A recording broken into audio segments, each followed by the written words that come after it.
guys, இன்னைக்கு நம்ம என்ன பார்க்க போறோம்னா 1 கிலோ சிக்கன் பிரியாணி எப்படி செய்யறது பார்க்க போறோம். அது தேவையான பொருட்களை பாப்போம் வாங்க.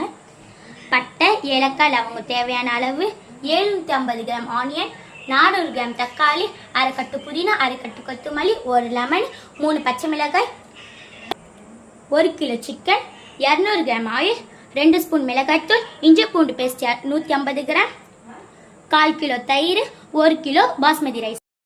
இப்போ சட்டியில் எண்ணெய் ஊற்றுது. எண்ணெய் நல்லா சூடு வந்ததுக்கப்புறம் பட்டை, ஏலக்காய், லவங்கம், அப்புறம் வெங்காயம் போடணும். வெங்காயம் நல்லா ப்ரௌனிஷாக வர வரைக்கும் வதக்கிட்டே இருக்கணும்.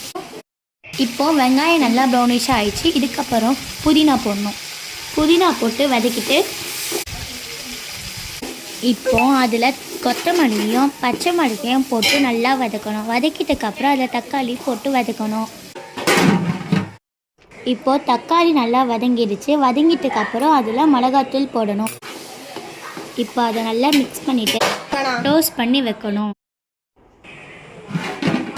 இப்போ அது நல்லா வதங்கிடுச்சு. வதங்கிட்ட பிறகு அதில் தயிர் ஊற்றி நல்லா மிக்ஸ் பண்ணணும்.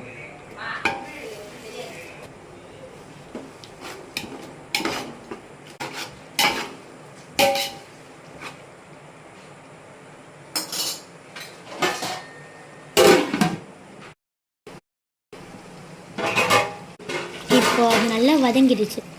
இப்போ இதில் தண்ணி ஊற்றணும். 1 கப் ரைஸுக்கு 1/4 கப் தண்ணி ஊற்றி நல்லா மிக்ஸ் பண்ணணும்.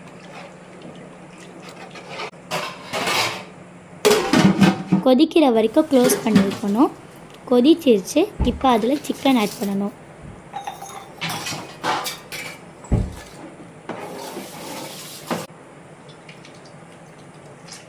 இப்போ அதில் லெமன் ஆட் பண்ணணும். இப்போ அது நல்லா கொதிச்சிருச்சு.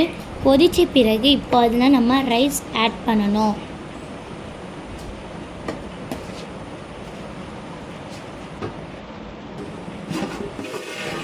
அவ்வளோதான் guys, ஆல்மோஸ்ட் ரெடி ஆயிடுச்சு. இன்னும் கொஞ்சம் நேரம் தம்மில் போட்டிருந்தா நம்மளோட சூப்பரான பிரியாணி ரெடி ஆகிடும். அவ்வளோதான் guys, நம்மளோட டேஸ்டியான பிரியாணி ரெடி ஆயிடுச்சு. நீங்களும் வீட்டில் ட்ரை பண்ணி பார்த்துட்டு எப்படி இருக்குன்னு கமெண்ட்டில் சொல்லுங்கள்.